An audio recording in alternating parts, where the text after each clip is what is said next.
कारण कोणी कोणी थांबवले तुम्हाला? कोणी थांबवले? सरकार कोणाची आहे?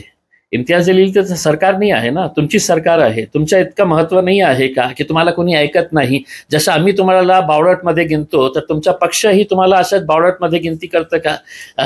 तुम्ही तुमच्या सरकारला सांगा हे बंद करा, याची इन्क्वायरी लावा.